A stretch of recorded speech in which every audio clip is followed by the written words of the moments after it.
E aí, meus ilustres amigos, será que nós precisamos de heróis? Heróis da ficção, que muitas vezes nos trazem um certo senso de justiça, muitas vezes trazem esperança para o povo, e é óbvio, né? A gente se diverte muito com os heróis da ficção e que muitos deles são baseados na realidade, na história humana. E de certa forma nós nos divertimos e muito com os heróis da ficção, sendo eles baseados no mundo real ou não, ou para trazer divertimento, esperança, filosofia, debates sobre o que é o herói, quem seria o herói. E eu não sei vocês, mas eu sou muito fã desse cara aí, ó. Depois desta curva, aponta a cena. Vem pra reta, vai pra vitória. Mihaly Ridazzi, Ayrton Senna do Brasil. De ponta a ponta ele vence em Interlagos. Uma grande vitória de Senna. De ponta a ponta, ele vibra muito. Você Senna dentro do seu palpite. Eu sou o professor William Castilho e você é meu convidado especial. O seu like me ajuda muito e eu quero, é claro, que você se inscreva aqui comigo e os seus comentários são bem-vindos sempre. E eu penso assim, sabe, gente, eu ali desde criança acabei sendo fã do Ayrton Senna, né? Eu, assim, até num debate uma vez que eu tive com um grande amigo lá na faculdade, de como que as pessoas se identificavam, né, com o ídolo do esporte, e a gente começou até a debater que faltavam heróis pro Brasil, né? Então as pessoas acabavam indo pro esporte, né, acabavam de se identificando com o ídolo do esporte. O que acontece muito no nosso país, né? Assim, o Ayrton, ele é um exemplo assim muito de força, de garra, de determinação, de fé. Ele até acaba ultrapassando a Fórmula 1, né? E assim, a gente olhando assim de uma maneira mais histórica, os anos 80, né, e o início dos anos 90 foi uma fase difícil para o Brasil, né? Aliás, qual fase que o Brasil não foi difícil, né?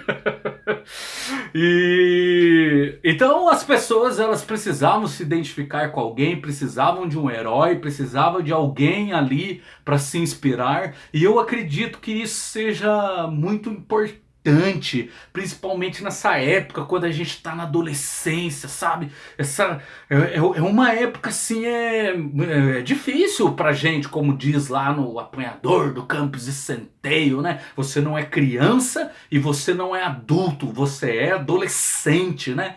Então eu considero importante assim a gente ter quem a gente se inspirar, né? Ter alguém assim para trazer uma motivação é importante, né? Por um lado.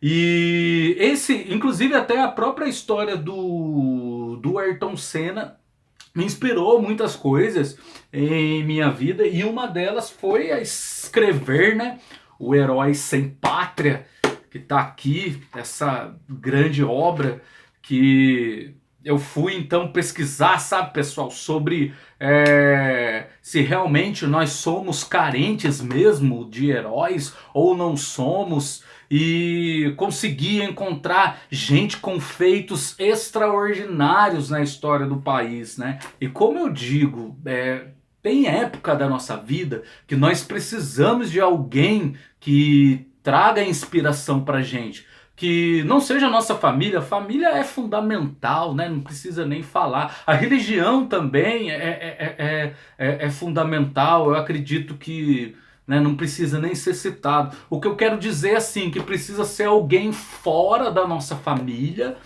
fora da religião, assim, né? Para trazer essa motivação, essa inspiração pra gente. Eu lembro assim, quando eu assisti o Queen no Rock in Rio, né, lá no VHS, É, na época, né, a gente, pô, eu tinha 15, 16 anos, pessoal. A gente era acostumado a ouvir umas bandas muito toscas, né, uns músicos muito ruins, assim, e tal. E quando eu vi o show, assim, que eu vi It's a Hard Life lá no Rock in Rio, o Fred Mercury saindo, assim, do vocal, colocando o microfone pro Rode e indo pro piano, eu olhei aquilo, pessoal, fiquei doido, fiquei doido. Eu olhei, nossa, o cara toca piano, meu, porque a gente era acostumado só a ver os caras do clássico, né, tocando piano, e até então ver alguém do rock pra mim era muito novidade, né, ver alguém do rock tocando piano e tal, e eu fiquei maravilhado com aquilo, né, e eu era muito jovem, tinha 15, 16 anos, e o Mercury com certeza é um dos meus heróis. O Brian May, né, é outro herói, assim, para mim. O cara é guitarrista, é astrônomo, é físico, né? Quando o Brian May veio em 2008 aqui no Brasil, é óbvio que eu estava lá, quando ele veio com o Queen, e o Paul Rodgers é um grande vocalista aí da história do rock and roll, mas hoje em dia eu tenho um herói que eu quero colocar um trecho aí para vocês, que é esse cara aí, ó. Saca só.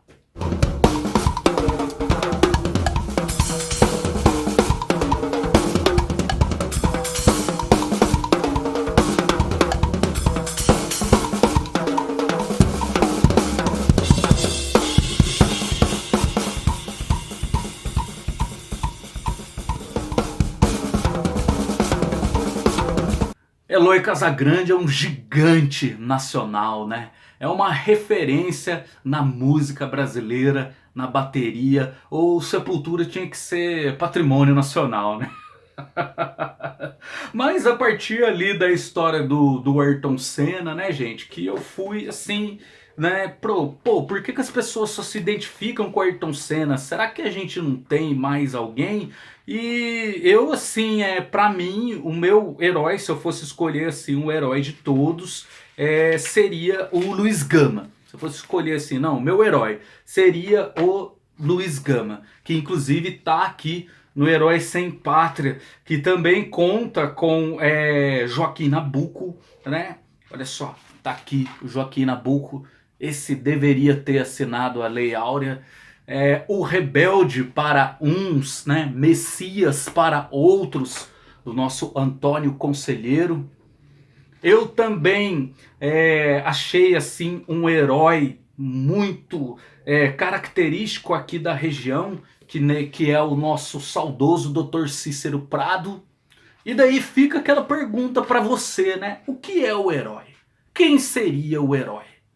Nós temos os heróis do esporte, nós temos os heróis da ficção, nós temos os heróis da política, como o Joaquim Nabuco, nós temos nossos heróis da música, como eu, como já falei para vocês, e nós temos aqueles heróis eternos, que no caso aqui, ó, tá aqui, que são meus avós, que entraram aqui no último capítulo de Heróis Sem Pátria. Eles são os meus eternos heróis.